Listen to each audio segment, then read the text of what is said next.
Bom, pessoal, voltando aí para os contos de assombração, vamos relembrar algumas coisas, tá? Todo conto, né, vai ter um personagem e esse personagem vai ter uma característica, que seja um personagem, dois personagens, não importa, mas cada um vai ter uma característica. Normalmente, se eu fosse falar da Branca de Neve, eu ia falar assim: ela é branca como a neve, os cabelos negros como a noite, a boca vermelha como o sangue. E assim é a caracterização da Branca de Neve. Nos contos de mistério, as coisas se tornam um pouco mais sombrias, né? Então, se ele vai falar de um homem que está vagando pela noite, um homem esguio, de cara comprida, cabelos grandes, que normalmente estava com a cara sisuda, amarrada, ele dá muito mais detalhes nos contos de assombração, que é para você ficar imaginando e te causar um certo medo, né? Fora isso, eu vou ter o quê? Vou ter um enredo, que é o motivo. O que começa? Qual é a situação inicial? Né? Então, alguma coisa está acontecendo em algum lugar que eu vou. Aí eu vou ter um conflito. Alguma coisa vai acontecer que vai me deixar esperto na situação. Aí vem o clímax. O que é o clímax? O clímax é quando a coisa está acontecendo e a gente começa a entender e ficar mais apavorado para que venha o desfecho e o final da história. Né? Eu sempre tenho que saber em que tempo acontece isso, se é antes, se é depois, e qual é o espaço que isso está acontecendo. Tá? Então, a gente vai fazer uma atividade com um conto que eu estou colocando aqui, e esse mesmo conto vai servir para a gente fazer a atividade da página 217 do Ler e Escrever. Tá? Então, eu vou começar a leitura desse conto de assombração. Vai se chamar Conto de Susto. Gaspar, eu caio, de Ricardo Azevedo, escritor. Leitura. Gaspar, eu caio. Noite escura no mato, estrada de terra sem viva alma, o vento gemendo pelos galhos e as nuvens passando nervosas querendo chover. Um homem vem vindo lá longe, devagarinho, sem lua nem estrela para iluminar a viagem. Vem de sacola pendurada no ombro e na mão um pau de matar cobra. Trovoada. Os pingos da chuva principiam a cair. O viajante aperta o passo. Na curva, dá com uma casa abandonada. Cai um raio de despedaçar árvore. A chuva aperta. Na porta da tapeira, nem uma cruz desenhada. O homem não quer saber de nada. Mete o pé na porta e entra. Dentro, um pouco de tudo. Pedaços de mobília, tigelas, troços e trecos jogados no escuro. O viajante faz fogo. Agachado, tira um pedaço de carne da sacola e bota para assar. Está morto de fome. Deita no chão e solta o corpo, esperando a comida ficar pronta. A chuva vai minguando. O mato fica quieto. De repente, o telhado range. De lá de cima, um gemido rabisca o ar. Gaspar! O homem estremece. Aperta os dentes. A luz do fogo é fraca. Não dá para ver nada. A voz chama e chama. Gaspar! Já passa da meia-noite. Quem será? A voz insiste. Gaspar! O viajante pensa em fugir. Mas e a carne? E o frio?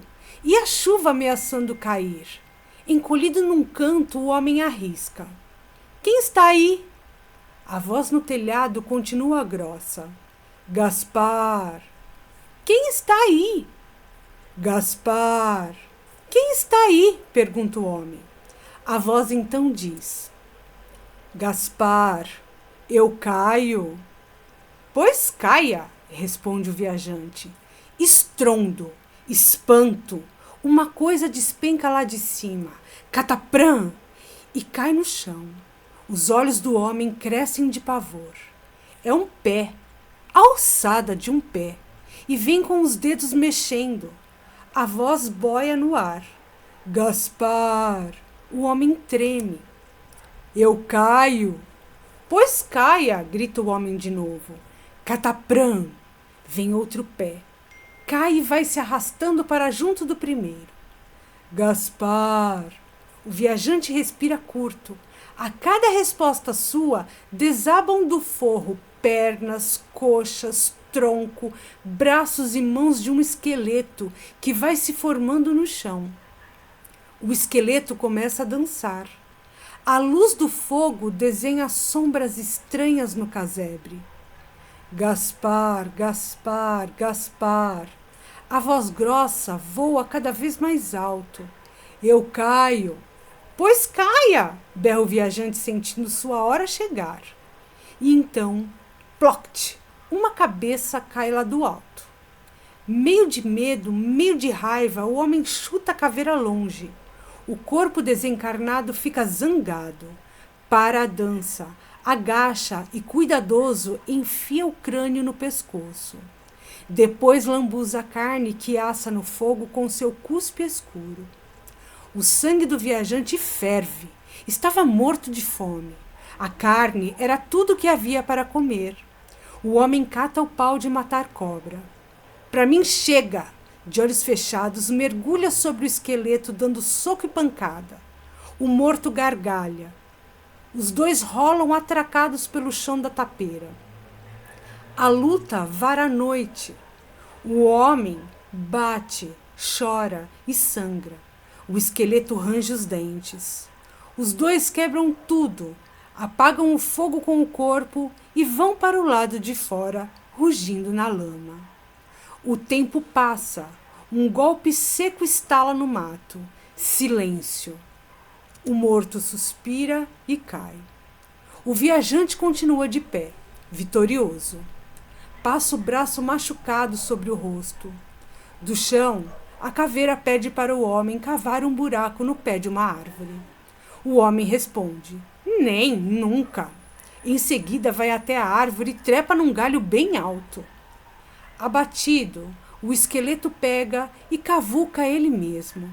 Tira do buraco fundo um tacho cheio de ouro e prata. Depois, olhando para o homem pendurado na árvore, solta um gemido e some no vento. O viajante fica onde está. Manhã nascendo no mato. Seu peito mexe com força, indo e vindo.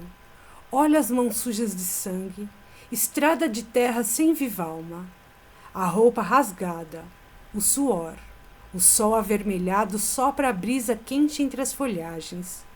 O homem sente o corpo doído e leve. Olha a tapeira.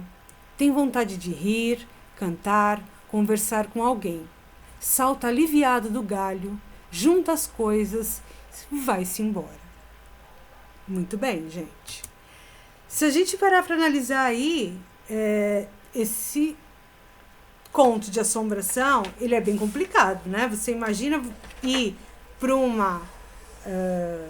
lugar e encontrar isso aí caindo na sua cabeça, né? Então, se eu parar para lembrar, onde e quando aconteceu isso?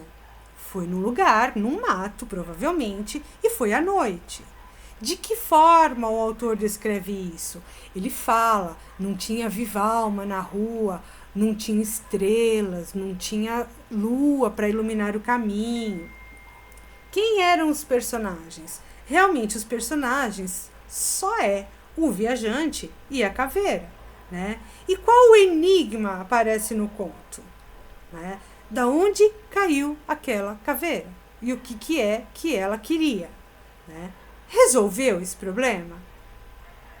Resolveu. Ela foi embora e ainda por cima deixou um tacho de ouro e de prata para ele. Né? Então, este é uma ideia rápida do que foi esse conto. Agora, vocês vão pegar o caderno de português, que eu vou ditar algumas palavras que estão no texto e que você vai procurá-las no dicionário. Ou seja, vamos descobrir o vocabulário. Tem muita palavra nesse texto que a gente não sabe o que é, né? Então, eu vou começar a ditar. Vamos lá? Caderno na mão, lápis, borracha. Primeira palavra. Principiam. Principiam. Segunda. Tapeira. Tapeira. Terceira. Minguando. Minguando. Quarta. Range. Range. Quinta palavra. Estrondo. Estrondo. Sexta palavra. Casebre. Casebre. Sétima palavra. Desencarnado. Desencarnado.